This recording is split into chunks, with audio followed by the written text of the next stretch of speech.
Clara Monroe had forgotten what warmth felt like. Not the physical kind, though that too had become foreign, but the warmth that comes from being seen, from mattering to someone. She sat on the park bench in the rain, her coat soaked through, watching the streetlights flicker on one by one as December darkness settled over the city. She wasn't waiting for anything. She had nowhere to go. The women's shelter had a 3-week limit, and her time was up. She'd spent the afternoon walking, her feet numb, her mind emptier than her pockets. The rain came harder. She didn't move. What was the point? "Excuse me, ma'am." Clara looked up. A man stood a few feet away, holding an umbrella over himself, and a little girl who couldn't have been more than 6. The girl had wide brown eyes and pigtails coming loose from rain. "You're getting soaked," the man said. His voice wasn't pitying, just factual. "There's a diner 2 blocks from here. Can I buy you some coffee?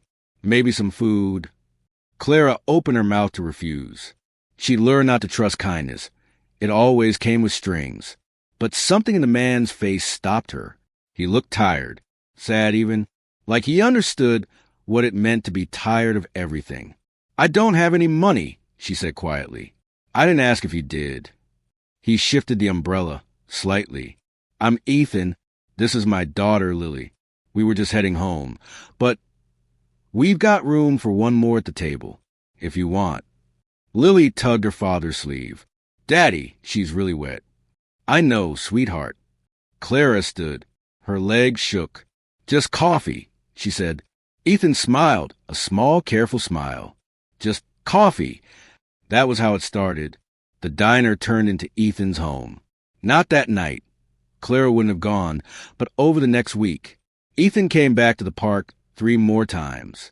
Each time, he brought Lily, as if to prove he wasn't some predator, just a man who'd noticed someone drowning and couldn't look away.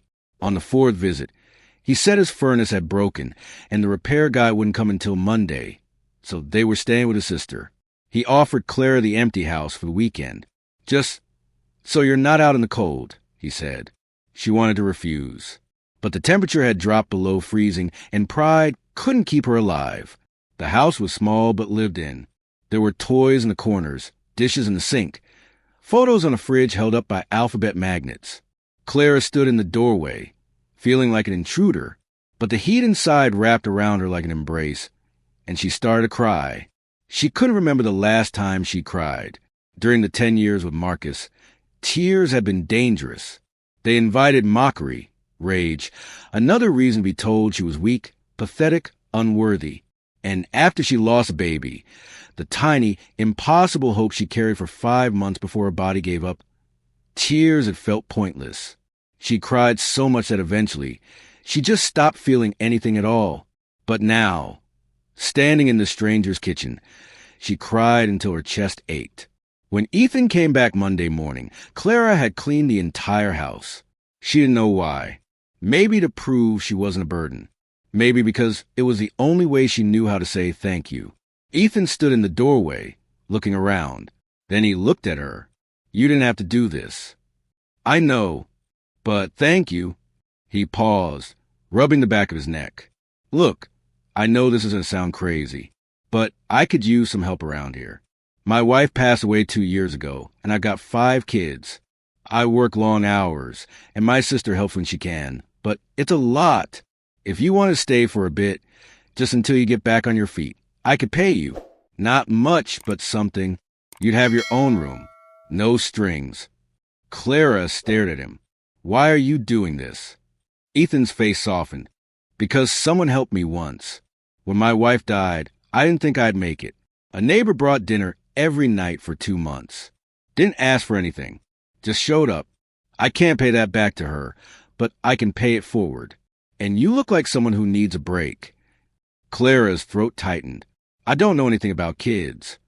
Neither did I before I had them." He smiled. "You'll figure out." She stayed. The first few weeks were hard.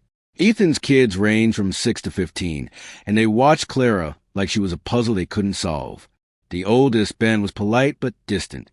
The twins, Sophie and Sam, were loud and constantly in motion. Lily followed Clara everywhere, curious and clingy, And then there was 9-year-old Grace, quiet and wary, who barely spoke to anyone. Clara didn't push. She cooked meals, folded laundry, kept the house running. She learned their routines. Ben liked his toast dark. Sophie hated anything green. Sam would eat anything if you put ketchup on it. Lily needed her stuffed rabbit at bedtime, and Grace only ate if no one was watching her too closely. Slowly, the house started to feel less like a job and more like something else. Something she didn't have a name for. One night, Grace came into the kitchen while Clara was washing dishes. She stood there, silent, until Clara turned around. "Do you miss your family?" Grace asked. Clara dried her hands. "I don't have a family. Everyone has a family. Not everyone." Clara sat down at the table. Sometimes family is the people who hurt you most, and sometimes you have to leave them behind to survive. Grace was quiet for a long moment. Then she said, "I miss my mom." "I know you do. Dad says she's watching over us. But I don't feel her anymore." Clara's chest ached. She reached across the table and took Grace's small hand. "I think maybe she's still here, just in different ways. In the way your dad makes pancakes on Sundays. In the way Lily laughs. In the way you take care of your brothers and sisters." Grace's eyes filled with tears.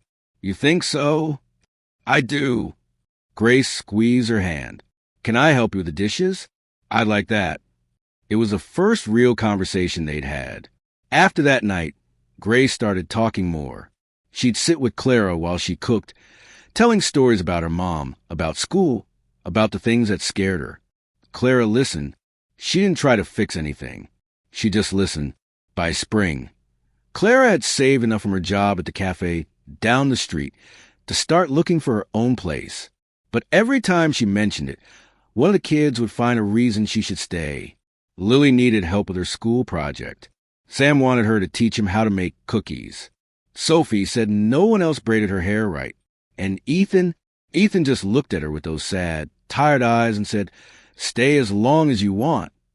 She wanted to stay forever.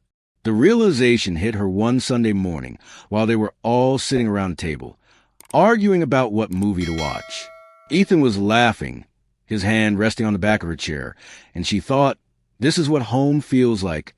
She hadn't felt that in more than a decade, but she was afraid to want it, afraid it would be taken away, afraid she'd ruin it somehow, the way she'd ruined everything else.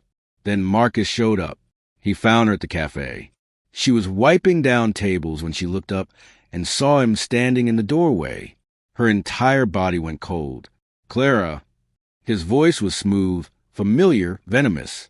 "Long time." She couldn't breathe. "What do you want?" "Just to talk." He smiled, the same smile that used to make her feel special before she learned what it really meant. "I've been looking for you. Thought maybe we could work things out." "There's nothing to work out." He stepped closer. "You don't mean that." "Come on, babe. I've changed. I miss you." She backed away, her hands trembling. "Get out." "Or what?" His smile faded. "You think you can just run away from me? You think you're better than me now? You're nothing without me. Clara, you've always been nothing." She wanted to crumble. She wanted to disappear. But then she thought about Lily's laughter, Grace's quiet trust, Ethan's steady kindness. She thought about the person she'd been becoming in that house, the person who mattered. "You're wrong," she said. Her voice shook, but it didn't break. "I'm not nothing, and I'm not yours anymore." Marcus's face darkened. "We'll see about that." But Clara had already pulled out her phone. She'd been documenting everything since she left. Texts, voicemails, photos of bruises that had long since faded. She had proof. And she had a lawyer's number that the shelter had given her months ago. "If you come near me again," she said, her voice stronger now, "I'll file restraining order, and I'll press charges for everything you did. Every single thing." Marcus stared at her. Then he laughed, but it sounded hollow. "You won't do it." "Try me?" He left. And this time, Clara knew he wouldn't be back. That night, she told Ethan everything. They sat on the porch while the kids watched a movie inside, and she laid it all out. The abuse, the fear, the baby she'd lost, the years she spent believing she deserved it. Ethan listened.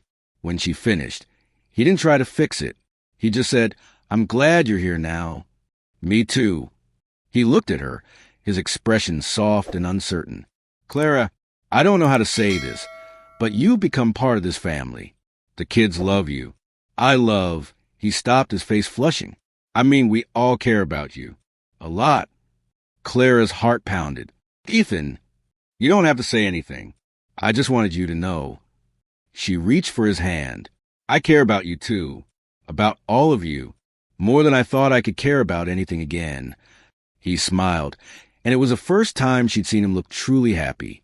2 months later, Ethan gathered the kids in the living room. Clara thought maybe he was going to tell them about a vacation or a new pet. Instead, he looked at her and said, "I have an idea, but I need everyone's vote." The kids leaned in, curious. "What if we didn't have a wedding?" Ethan said, "What if we had a family festival instead? Right here, with all of us, and we make it ours." Lily bounced on the couch. "Like a party?"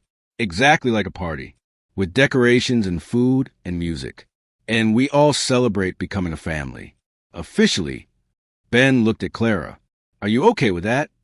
Clara's eyes filled with tears. "I can't think of anything better." They spent the next month planning. The kids made banners and picked out decorations. Sophie insisted on fairy lights everywhere. Sam wanted a taco bar. Grace wrote a poem. Lily practiced a dance. Ben found their mom's favorite song and said they should play it to honor her. Ethan held Clara's hand the entire time, and she felt herself healing in ways she didn't know were possible.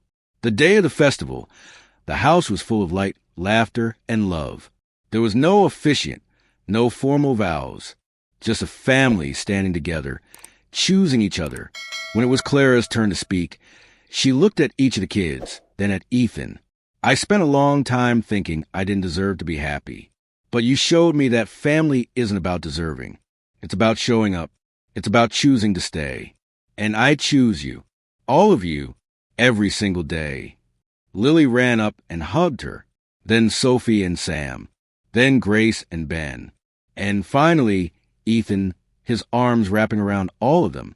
That night, after the kids were asleep, Ethan and Clara sat on the porch again. "Thank you," she whispered. "For what?" "For finding me, for not giving up on me." Ethan kissed her forehead. "You found yourself, Clara. I just gave you a place to do it." She leaned into him, feeling the warmth of home, the real kind, the kind that doesn't break.